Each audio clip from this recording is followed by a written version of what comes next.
Alright, so in this video, we are going to take my 1988 FXR out for the maiden voyage. Let's check it out. Alright, here we go again. Oh yeah.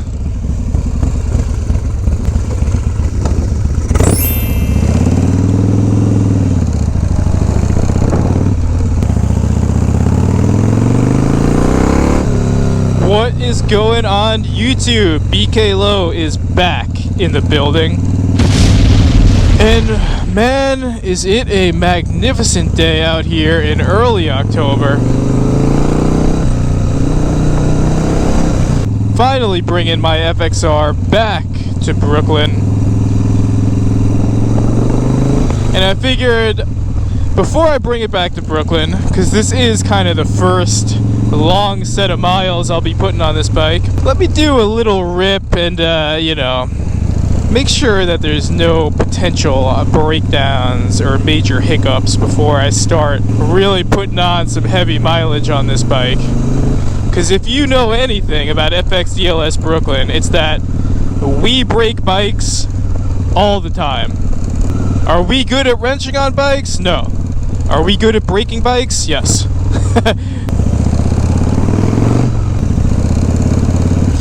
So, you know what, guys?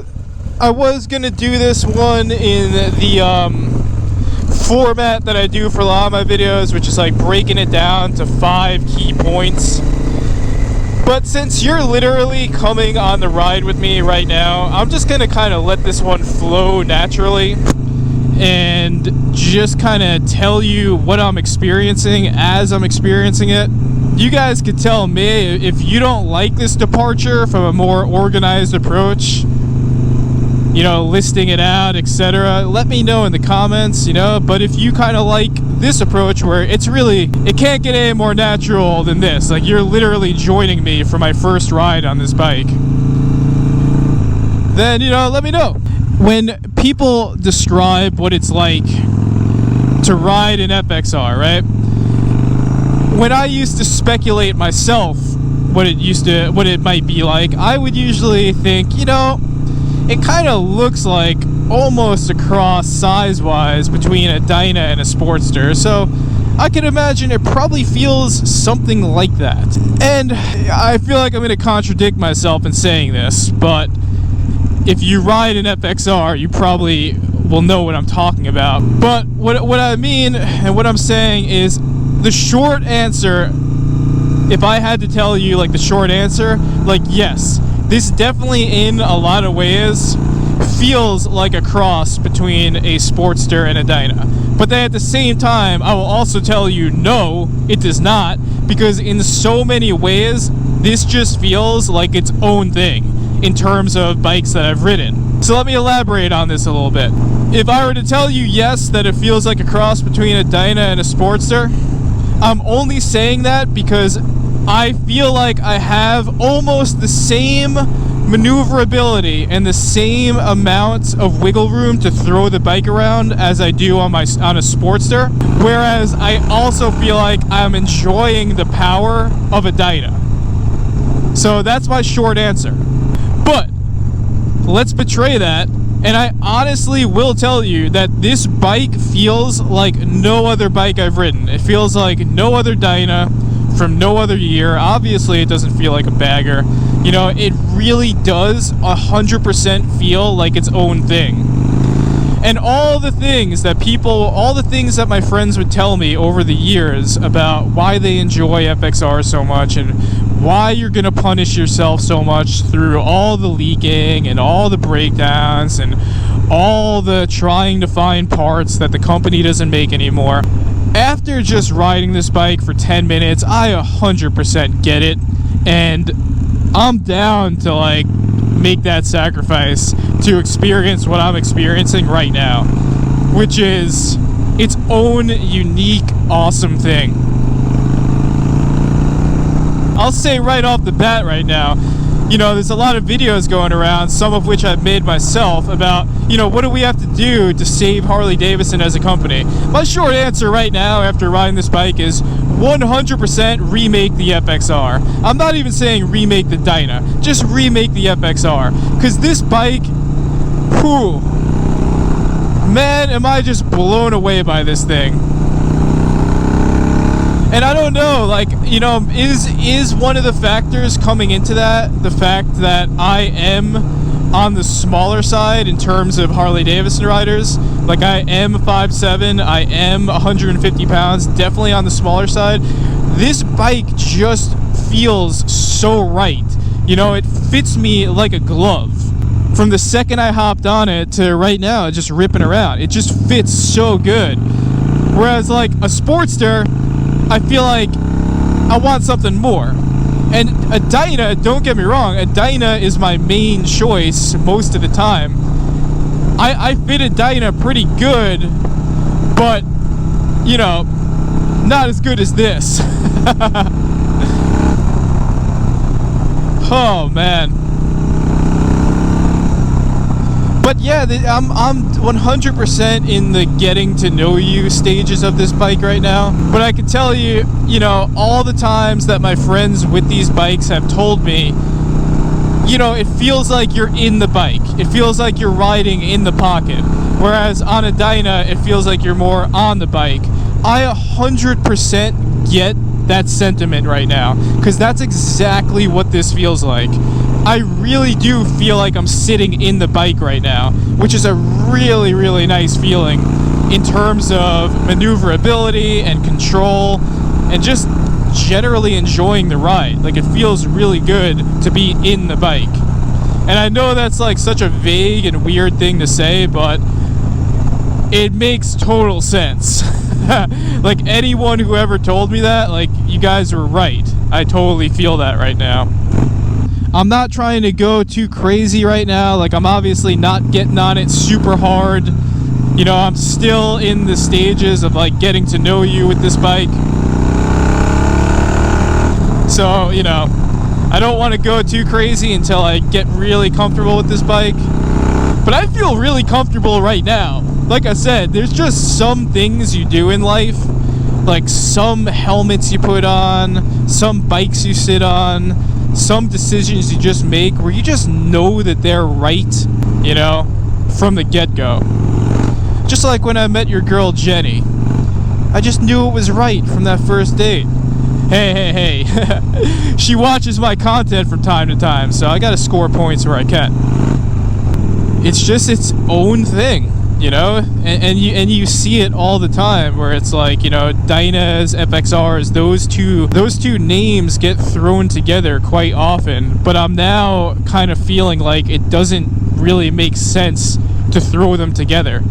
You know, it's just so its own thing that, yeah, I can't really throw those two things together. This is really its own experience right now.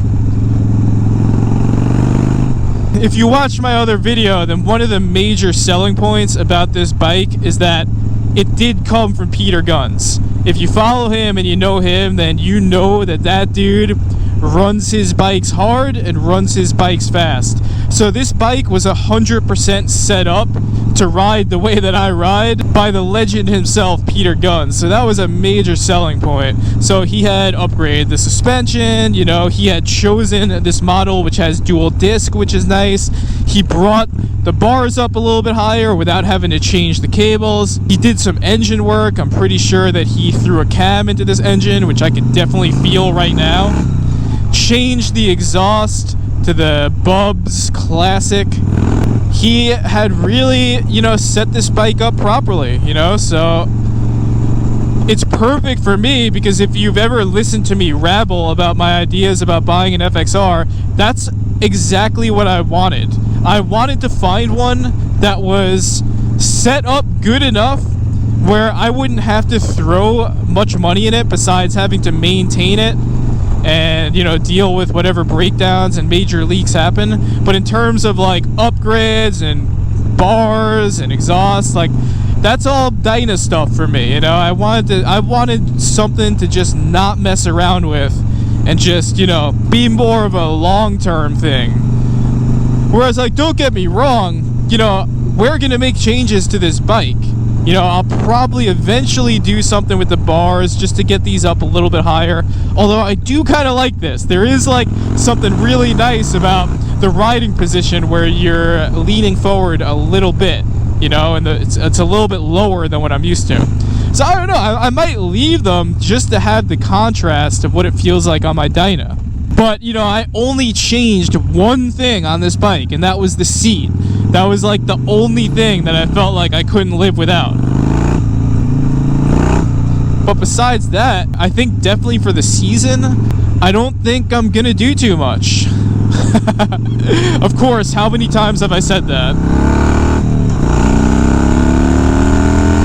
Oh yeah! Thank you, Peter. That is nice. Yeah, the Sportster from the 80s is not going to do that. Let me tell you that much. I'm just so happy right now and so pleased with this bike that, again, you know, I text him every now and then just like, dude, thank you for looking out for me, and thank you for making this happen, and thank you for setting this bike up properly before sending it off. You know, a couple other things, you know, if you do have experience with bikes from the late 80s, which it's just interesting because the bike I started on is from the same year as this bike. So there's things about this bike that I'm kind of used to from the Sportster. Like, one thing I'll tell you is pulling in this clutch is a hand exercise, 100%. It is a hard clutch, man. I'll tell you that much.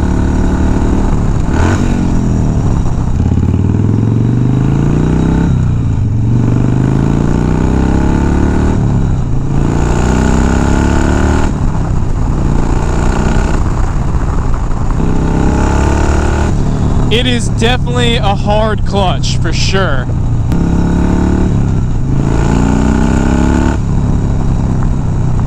And yeah, like I said, I was used to that from the Sportster. And also, the Lowrider S has a pretty hard clutch as well. You know, it's not hydraulic or anything, so I'm definitely used to that from my Dyna. But if you want to work on your grips for jiu-jitsu and really get that grip strength in your left hand, get yourself a Harley-Davidson from the 80s. That's all you really need. You don't have to do any other exercises. But, I mean, yeah, especially in a road like this, you know, doing a little back road action, I'm just really, really enjoying this bike, you know, and I'm looking forward to seeing how it performs on the highway.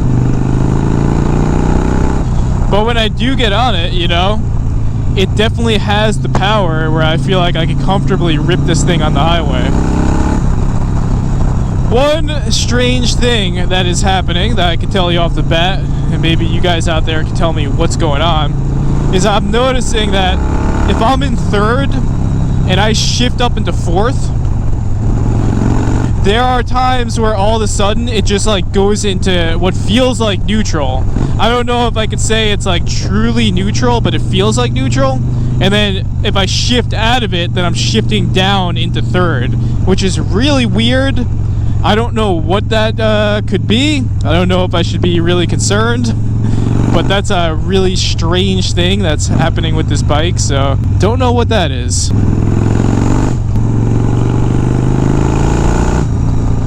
But yeah, besides that, you know, the bike just is running like a champ right now. You know, the only thing I really had to do when we bought it is just get the carburetor dialed in. You know, it's running a Mikuni Carb. And then once that was taken care of, you know, we were all set.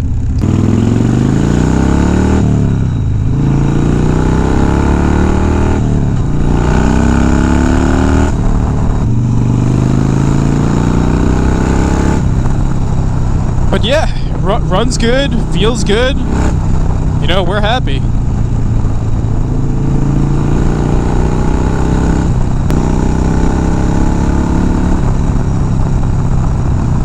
You know, it's kind of nice to not have a bike that's completely deafening like my Dynas. And yeah, it just sounds like a classic Harley-Davidson.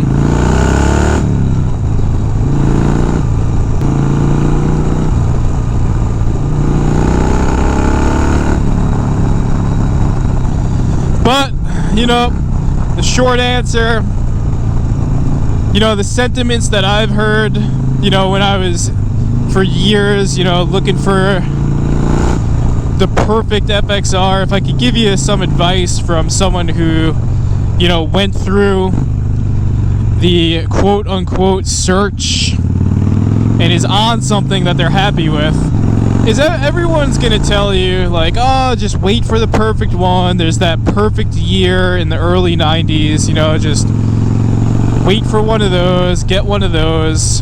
I get that, but at the same time, if an opportunity comes up to get something that's sick and dialed in and that you think you'll be happy with, I don't know, man. I say, who cares about the year? If it runs, you know, I think no matter what year you buy, you're gonna have some leaking, you're gonna have some issues. Just make it happen. And yeah, man. Got some bagger folks up here. It's always cool. That's really all I got for this one. I hope you enjoyed this little first impressions video.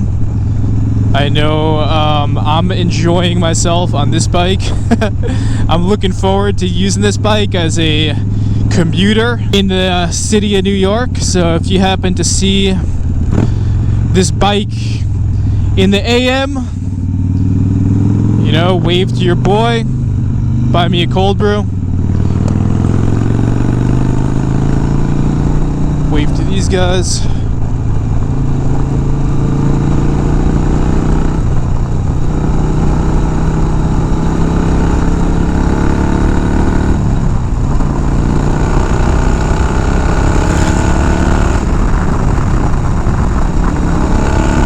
Yeah, this bike does just fine on the highway. I can tell you that.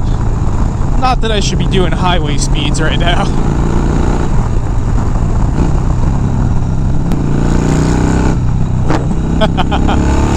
This bike definitely has some character. Oh, man. Woo! But yeah, that's kind of my first impressions on this thing. You know, it's completely different than anything. Don't let anyone tell you that it's comparable to this, comparable to that, because it's not. And I'll tell you right now, I don't think there's anything that Harley-Davidson has in their current showroom that's gonna feel like this right now. There's just no way. So I don't know, Harley-Davidson, I feel like you should bring back the FXR. And let me pull into here, because I think I see an FXRP in here. So let me go check this thing out as we close out our video. In the beautiful Bayville over here. But yeah, dude, if someone's rolling up with an FXRP, you know I'm gonna have to see what's up. Hopefully I'm not blowing this dude's spot up.